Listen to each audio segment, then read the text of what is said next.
إن الحمد لله نحمده ونستعينه ونستغفره ونعوذ بالله من شرور أنفسنا ومن سيئات أعمالنا من يهده الله فلا مضل له ومن يضلل فلا هادي له وأشهد أن لا إله إلا الله وحده لا شريك له وأشهد أن محمدا عبده ورسوله أما بعد فأعوذ بالله من الشيطان الرجيم بسم الله الرحمن الرحيم يرفع الله الذين آمنوا منكم والذين أوتوا العلم درجات وقال تعالى في مقام آخر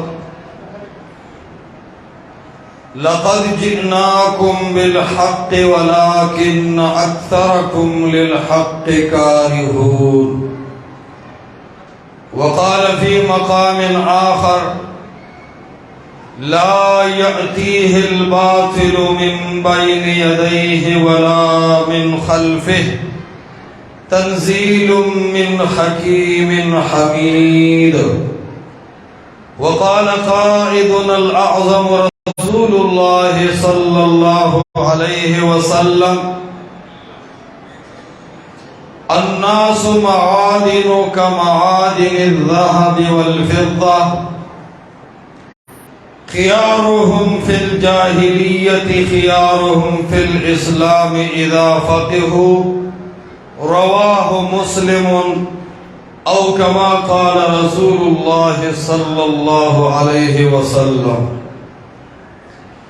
جميع الكتب يدرك من قرأها جميع الكتب يدرك من قرأها ملال أو فتور أو سآما سوى هذا القرآن فإن فيه بدائع لا تمل إلى القيامة کراچی سے تعلق رکھنے والوں بنارس و گرد نواح کے غیور مسلمان خصوصاً علماء کرام طلباء اور دیگر سامعین حضرات انتہائی مقدس بابرکت اور باعظمت موقع پر اللہ سبحانہ و تعالی نے ہم سب کو جمع کیا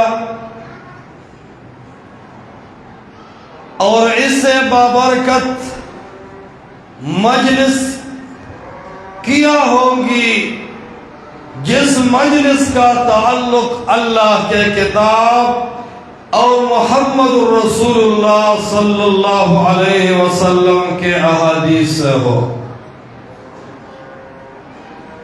شیخ الاسلام حافظ ابن القیم رحمۃ اللہ علیہ نے مدارج السالکین میں ایک نکتہ لکھا ہے کہ ہمارے مذہب اسلام کا ایک طرح امتیاز اور ایک حقیقی نشانی یہ ہے کہ تواتر کی شکل میں یہ مذہب اپنی آواز کو جاری رکھے گا اور قرآن و حدیث ہر دور میں اہل حق کے زبان پہ جاری ہوگا۔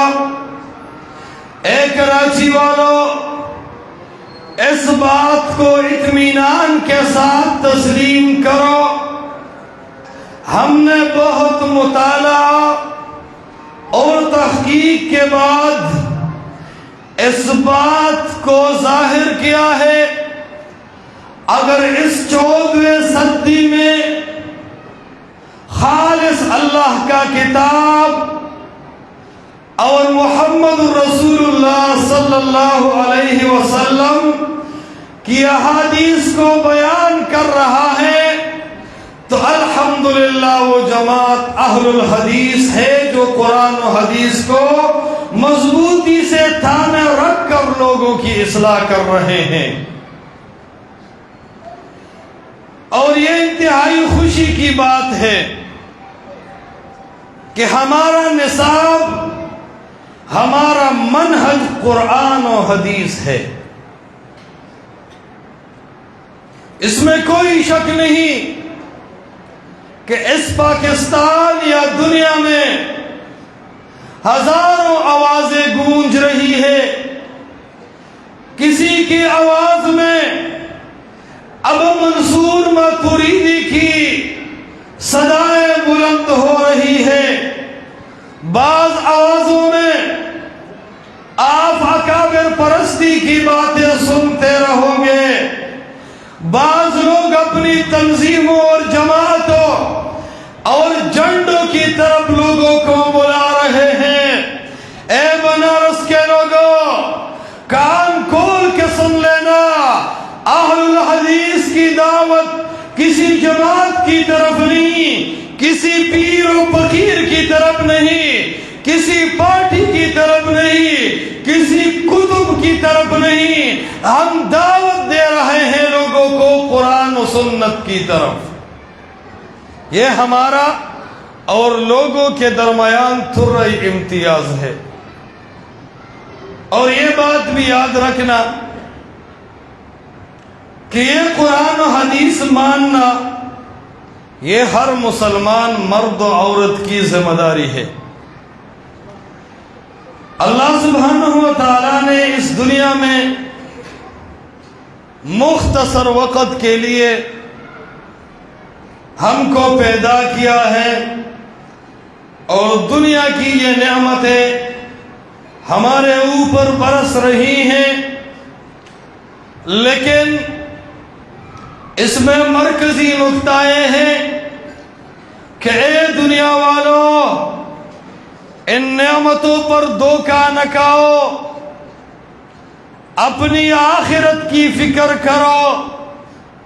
ایک دن آنے والی ہے کہ یہ دنیا کی تمام طاقتیں ختم ہو جائیں گے، یہ مال ختم ہونے والی ہے، یہ جسمانی طاقت پناہ ہونے والی ہے، یہ اولاد و یہ طاقت اور سرمایہ، بینک و بیلنس، یہ سب دنیا میں چھوڑنے والی چیزیں ہیں. آخرت میں جب کام آئے گا، قبر میں جو چیز کام آئے گا وہ ہے قرآن و حدیث. یہ ہمارے زندگی کا اصل مقصد ہے کہ ہم قرآن و حدیث پر اپنے عقیدے اور اپنے عمل کا دار و مدار بنائیں. یہ مدارس کس لیے بنی ہوئی ہے؟ یہ طلباء کرام، یہ علماء کرام کس چیز کے لیے اتنی زیادہ کوشش اور محنت کر رہے ہیں؟ صرف اس بات کے لیے کہ ہمارا آخرت بن جائے، ہم آخرت کے نقصان سے بچ جائے اور اللہ ہم سے راضی ہو جائے. یہ تمام کوششیں اسی بنیاد پر ہے کہ ہم دنیا میں حق کو پہچان سکے، ہم دنیا میں اپنے رب کو جان سکے. یہ انتہائی اہم بات ہے. شیطان نے انسانوں کے سامنے اتنی زیادہ جالیں پلائی ہے کہ ہمارے مسلمان حق سمجھتے بھی نہیں. ہمارے علماء اتنے کمزور ہو گئے ہیں کہ جو اہل حق ہے وہ اپنی آواز کو بھی پردے کی طرح محفوظ رکھتے ہیں. باطل جو کچھ بھی کہے وہ تو کہہ سکتے ہیں، باطل جو کچھ بھی لکھے تو لکھ سکتے ہیں، لیکن آج اگر منہ بند ہے تو اہل حق کی بند ہے. آج اگر پابندی ہے تو حق پر پابندی ہے. آج اگر کمزور ہے تو آواز حق کمزور ہے. شیطان نے اتنی زیادہ محنت کی ہے کہ شیطان نے لوگوں کے ذہنوں کو باطل سے متاثر کیا ہے. آپ ذرا پنجاب علاقوں کو دیکھو، کتنے لوگ ایسے ہیں جو اللہ کے علاوہ غیروں کی پوجا کرتے ہیں یا نہیں ہیں؟ آپ سو رہے ہیں یا بیدار ہیں؟ سو رہے ہیں؟ جو سو رہا ہے وہ ہاتھ اٹھائے. تو ہزار لوگوں کی سریں اللہ کے علاوہ غیر اللہ کے سامنے جھکی ہوئی ہے. یہ کیوں؟ یہ شیطانی محنت ہے. ہزار لوگ ایسے ہیں جو اپنے پیروں کے سامنے سجدہ ریز ہیں. ہزار لوگ ایسے ہیں جو قبروں پر نظریں چڑھاتے ہیں. ہزار لوگ ایسے ہیں جو غیر اللہ کو پوچھتے ہیں، ان سے سوال کرتے ہیں، اپنی حاجات اور فریاد کو غیر اللہ کے دربار پر پیش کرتے ہیں.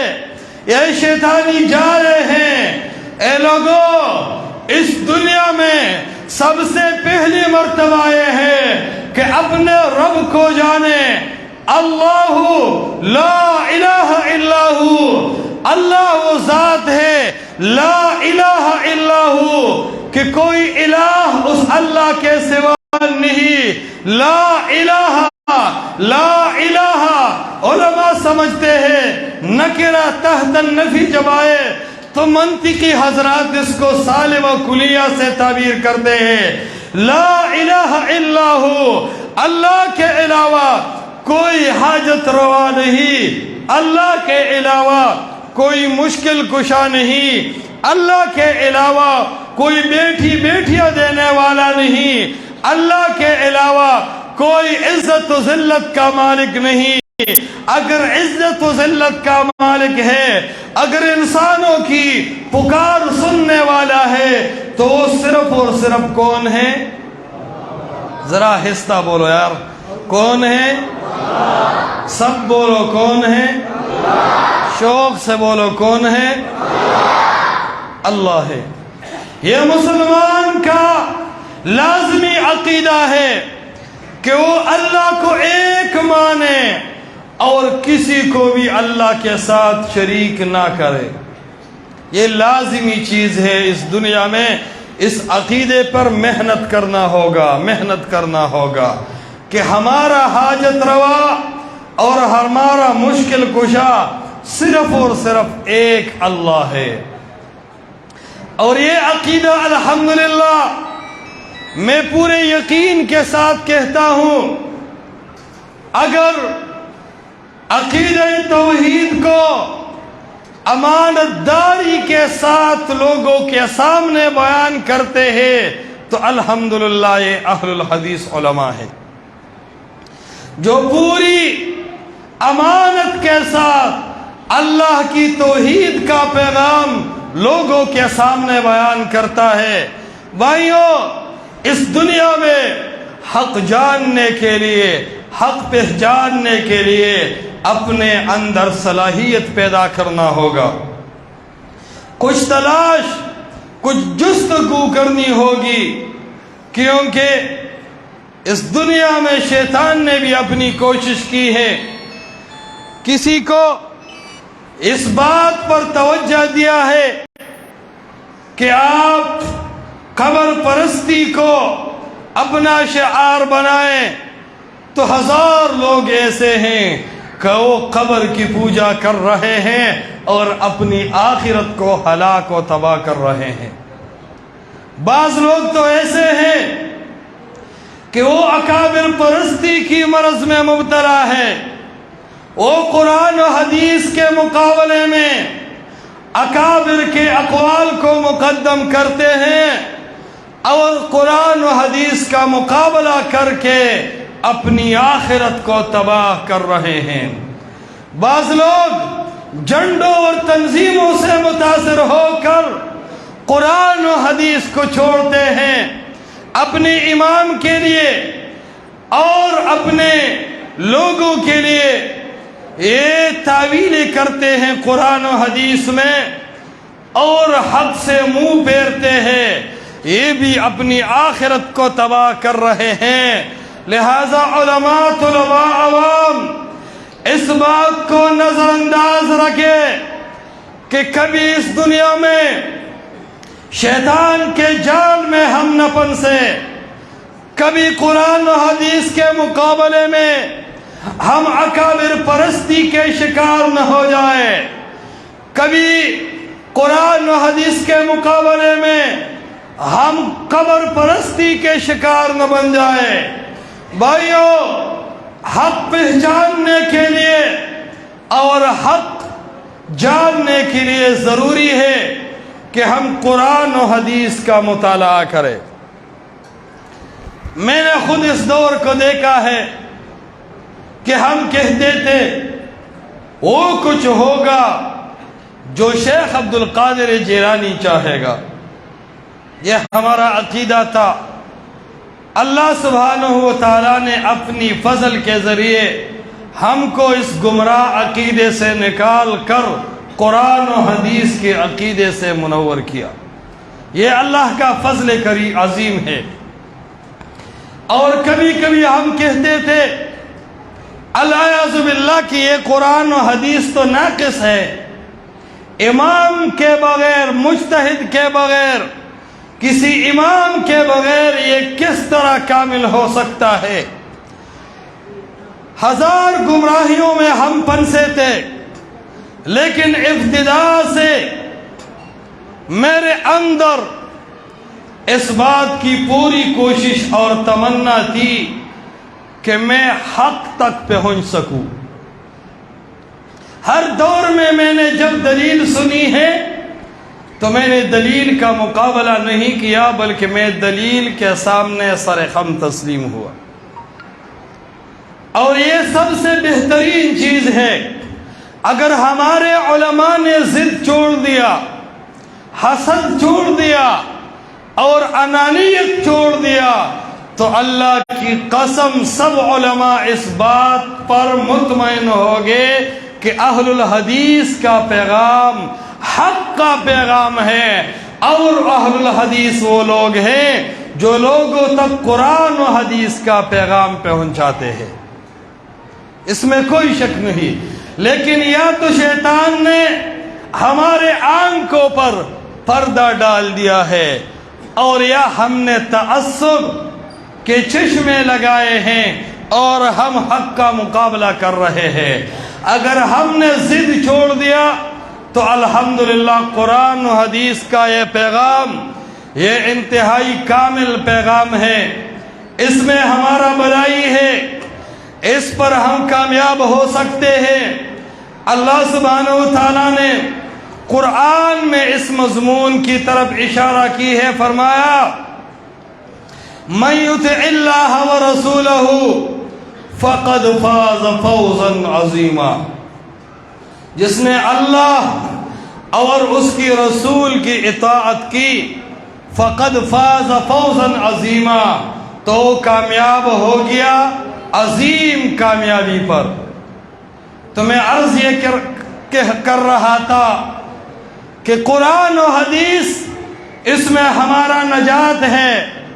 قرآن و حدیث کے علاوہ، اے بھائیو یہ سن لو، قرآن و حدیث کے علاوہ کوئی ایسا راستہ نہیں جس پر چل کر ہم کامیاب ہو جائے۔ اگر کامیابی چاہتے ہیں اور کامیابی چاہتے ہو تو قرآن و حدیث پر عمل کرنا ضروری ہوگا۔ قرآن عقیدے کا اصلاح کر رہا ہے، اور احادیث محمد مصطفیٰ صلی اللہ علیہ وسلم عمل کے میدان میں انسان کو روشنی دیتا ہے، انسان کو ہدایت دیتا ہے۔ اے کراچی والو، ذرا کان کھول کر قرآنی پیغامات کو سن لینا، ذرا کان کھول کر محمد مصطفیٰ صلی اللہ علیہ وسلم کے ارشادات کو سن لینا، اپنی زندگی کو قرآن و سنت کے ذریعے منور کرو۔ قرآن و حدیث کا مقابلہ کسی بھی صورت میں نہ کر، یہ حق موقف ہے۔ اللہ کی قسم، جس میں جتنا بھی قوت ہو وہ قرآن و سنت کا مقابلہ نہیں کر سکتا۔ کوئی جتنا بھی باعلم ہو، صرف نحو منطق فلسفہ کا جتنا بھی ماہر ہو، لیکن وہ حق کا مقابلہ انشاءاللہ نہیں کرے گا۔ اور اللہ نے فرمایا ہے لا یأتیہ الباطل من بین یدیہ ولا من خلفہ تنزیل من حکیم حمید۔ حق ہمیشہ اونچا رہے گا۔ حق کے مقابلے میں جو چیزیں آئیں گے وہ ختم ہو جائے گا۔ یہ یاد رکھنا، حق اللہ تمام دنیا پہ شائع کرے گا۔ ایک دن آنے والی ہے اے کراچی والوں کہ حق صرف اسٹیج سے نہیں، انشاءاللہ یہ فضلاء، یہ طلباء، یہ علماء، انشاءاللہ آئندہ دور میں یہ ہر بندہ حق کا داعی ہوگا۔ اس کراچی میں صرف نہیں، تمام پاکستان اور دنیا عالم میں قرآن و حدیث کی آواز انشاءاللہ اونچا رہے گا۔ اس کے مقابلے کی کوشش نہ کرو بھائیو، بس قرآن و حدیث پر عمل ضروری ہے کہ ہم عمل کریں قرآن و سنت پر، اپنی قبر کو بنائیں قرآن و حدیث کے اقوال اور ارشادات کے مطابق، اپنی آخرت سنوائے اللہ کے کتاب محمد مصطفیٰ صلی اللہ علیہ وسلم کے ارشادات کے مطابق۔ جو آدمی بھی اس دنیا میں حق کو قبول کرے اس پر امتحانات بھی آئے گا، آزمائشیں بھی آئے گے، لیکن اللہ سبحانہ و تعالیٰ اس کی مدد بھی ضرور کرے گا انشاءاللہ۔ میں نے جب اعلان حق کی تو اس معاشرے کی بھی عجیب دستور ہے۔ میں جب بریلوی تھا اور اللہ کی توحید کے مقابلے میں قبر پرستی کا دعوت دے رہا تھا تو لوگ مجھے شاباشی دے رہے تھے کہ آپ کتنے محقق ہو، اولیاء اللہ کی تعظیم کے لیے تو نے کتنی بڑی بڑی دلائل جمع کی ہے۔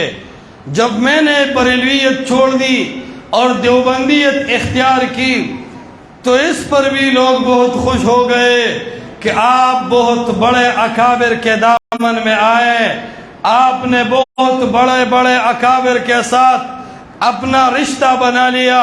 لوگ بہت خوش تھے، حالانکہ بریلیت کے دوران بھی میں قرآن کو نہ سمجھ سکتا تھا، نہ حدیث کو مجھے سمجھتی، اور دیوبندیت کے دور میں بھی اس طرح کا معاملہ تھا۔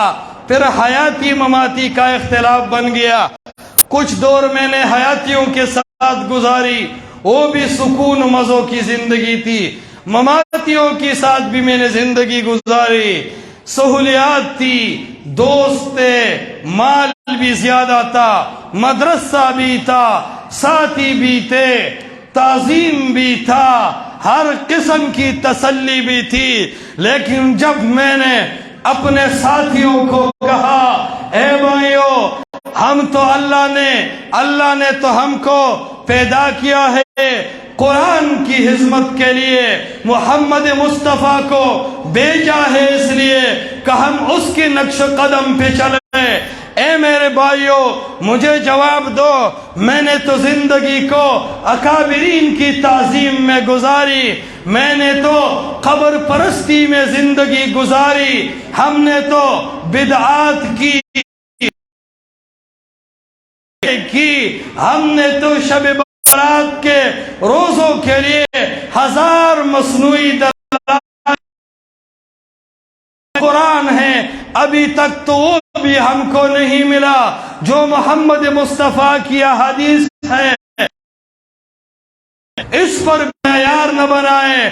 اللہ کی قسم اے کراچی والوں، میری زبان سے جب یہ الفاظ نکلے کہ قرآن کی طرف آؤ، احادیث کی طرف آؤ، کسی نے کہا تم گمراہ ہو گئے ہو، توبہ کا، نے ہدایت یافتہ کہا، کسی نے طعنے نہیں دی۔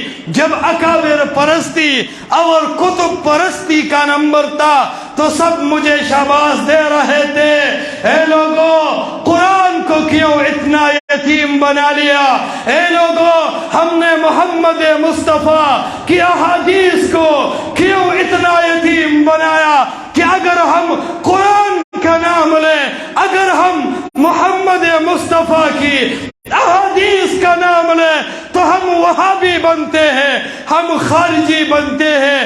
یہ کون سا معاملہ ہے؟ اللہ کی قسم لوگوں نے ہم کو مارا بھی، اللہ کی قسم لوگوں نے ہمارا گریوان بھی پاڑ دیا، اللہ کی قسم مولویوں نے ہم کو ماں کی گالیاں بھی سنائے، لوگوں نے ہمارا مدرسہ بھی ویران کیا، لوگوں نے ہمارے مسجد کو بھی ویران کیا، لوگوں نے اور مولویوں نے ہمارے طلباء پر بھی تشدد کی، ہم پر کفر کے فتوے لگائے۔ اے کراچی والوں ذرا کان کھول کے سن لیں، یہ پیغام حق ہے، یہ قافلہ حق ہے، قرآن و حدیث۔ اگر کوئی یہودی بن جائے تو مولویوں کی کوئی پرواہ نہیں ہوتی، اگر کوئی قادیانی عیسائی بن جائے تو مولوی خاموش بیٹھے ہوتے ہیں۔ لیکن عجیب تماشا ہے، جب انسان قرآن کو اپنے عقیدے کا امام بنائے، جب محمد مصطفیٰ کی احادیث کو اپنی زندگی کا مشعل بنائے تو ہزار فتوے بھی آتے ہیں، ہزار پروپیگنڈے بھی آتے ہیں۔ یہ دلیل ہے اس بات کی کہ یہ عقیدہ حق ہے، یہ منہج حق ہے۔ اے کراچی والوں اس نعمت کی قدر کرو، جب یہ آنکھیں بند ہو جائے، جب یہ زبان بند ہو جائے، جب یہ طاقت ختم ہو جائے تو اللہ کی قسم پھر روئیں گے ہم لوگ کہ اے اللہ ہم کو دوبارہ دنیا لے جانا، ہم قرآن کو مانیں گے، محمد مصطفیٰ کی احادیث کو مانیں گے، لیکن وہاں کے رونے کی بجائے اللہ نے ہم کو موقع دیا ہے اور ہم سن رہے ہیں قرآن و حدیث کو۔ اے کراچی والوں آئیے عزم کرے، پختہ ارادہ کرے، قرآن و حدیث، اس قرآن و حدیث کے مطابق ہم زندگی گزاریں گے۔ جتنے بھی پریشانیاں، جتنا بھی تکالیف آئیں گے، ہم پریشانیوں کو برداشت کر سکتے ہیں، انشاءاللہ ہم تکالیف کو برداشت کریں گے، انشاءاللہ ہم تو اپنے دوستوں کو چھوڑ سکتے ہیں، ہم اپنے مدرسے کو چھوڑ سکتے ہیں، ہم اپنے مساجد کو چھوڑ سکتے ہیں، ہم اپنے اساتذہ کو چھوڑ سکتے ہیں، لیکن کان کھول کے سن لو ہم قرآن و حدیث کو کبھی چھوڑ نہیں سکتے۔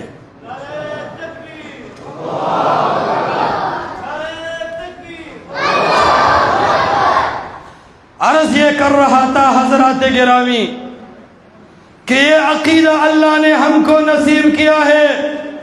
اے کراچی کے نوجوانوں اپنی جوانی کو نعمت سمجھو اور صرف کرو اپنی جوانی کو قرآن و حدیث پر۔ اے سفید داڑھی والے اکابر اس وقت کی قدر کرو، اپنے عقیدے کو قرآن و حدیث کے مطابق کرو۔ اے قابل قدر علماء کرام اس مشن کی قدر کرو اور اپنی زندگی کو قرآن و حدیث کے مطابق کرو۔ اللہ ہماری دنیائی تکالیف بھی ختم کرے گا اور انشاءاللہ حق کے ہوتے ہوئے اللہ ہم کو عزت بھی دے گا۔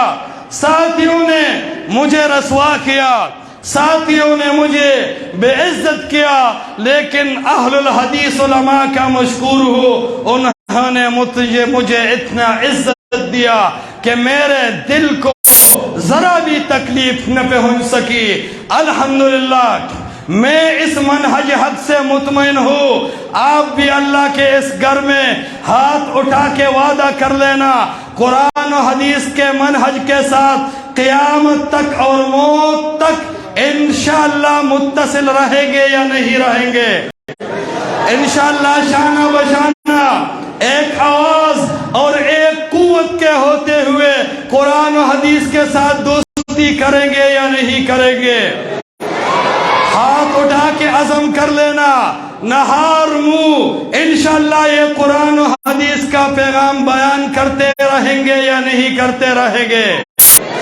انشاءاللہ عزم کریں گے تمام کراچی تک یہ قرآن و حدیث کا پیغام انشاءاللہ ہم پہنچائیں گے یا نہیں پہنچائیں گے؟ تمام باطل کے مقابلے کے لیے ہم ایک آواز اور ایک قوت ہوں گے یا نہیں ہوں گے؟ انتہائی اخلاص کے ساتھ اس قرآن و حدیث کے آواز کو ہم اٹھائیں گے یا نہیں اٹھائیں گے؟ انشاءاللہ امانت داری کے ساتھ خود بھی اپنی مالی اور جانی قربانی اس منہج کے لیے دیں گے یا نہیں دیں گے؟ انشاءاللہ اس قرآن و حدیث کے لیے ہر قسم کی تکالیف کو برداشت کریں گے یا نہیں کریں گے؟ اور حق پرستوں پر جتنے بھی امتحانات آئیں گے تمام کے ساتھ انشاءاللہ شانہ بشانہ کھڑے ہوگے یا نہیں ہوگے؟